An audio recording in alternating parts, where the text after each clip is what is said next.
যে মিছিলটা করা হয়েছে তো ওই বিজেপি কেন্দ্র সরকার আমাদের গ্যাসের দাম যে হারে দিন দিন যে হারে বাড়িয়ে দিচ্ছে, সেই কারণে আমাদের সাধারণ মানুষের খুবই কষ্ট হচ্ছে। এবং আপনাকে দেখে মনে হচ্ছে আপনি একটু স্মার্ট আছেন বা স্মার্টফোন ইউজ করেন, তো যুদ্ধের খবরটা নিশ্চয়ই আপনি শুনেছেন।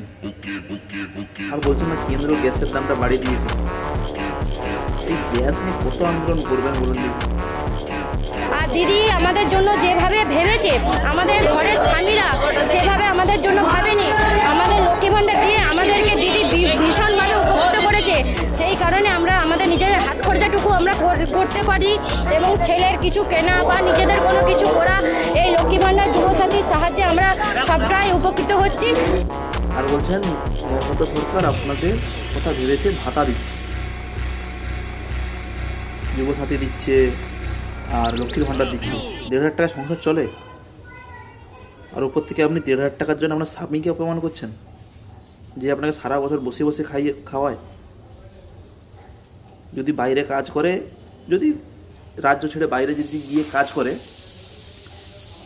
আমি তো রাজ্য ছেড়ে বাইরে আছি, তাই আমি জানি এক তরকারি ভাত খেতে হয়, কোনো সময় আলু ভাতে ভাত খেতে হয়, কিন্তু ঘরে ঠিকমতো টাকা পৌঁছে দিতে হয়, বুঝলেন তো? আর আপনি আপনার স্বামীকে অপমান করছেন, যে নিজের সর্বস্বটুকু সংসারের জন্য বিলি দিয়েছে, ঘর ছেড়ে বাইরে পড়ে আছে, আর দিদির ঝান্ডা ধরছেন 1,500 টাকা দিচ্ছে বলে। ওনার টার্গেট হচ্ছে বাড়ির মহিলারা। বাড়ির মহিলাকে খুশি রাখতে পারলে সে খুশি থাকবে। ভোট ব্যাংক, আপনারা হচ্ছে ওনার ভোট ব্যাংক।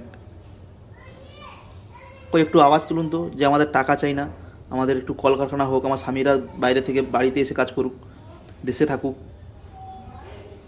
ছেলেদের তো একটু শান্তি লাগবে, যে সারাদিন পরে একটু বউ বাচ্চার মুখ দেখতে পাবে, মা বাবার মুখ দেখতে পাবে। শুধু তৃণমূলের ঝান্ডা ধরলে দিদি জিতবে, দিদি জিতবে নাকি? কবে বুঝবেন আপনারা বলুন তো?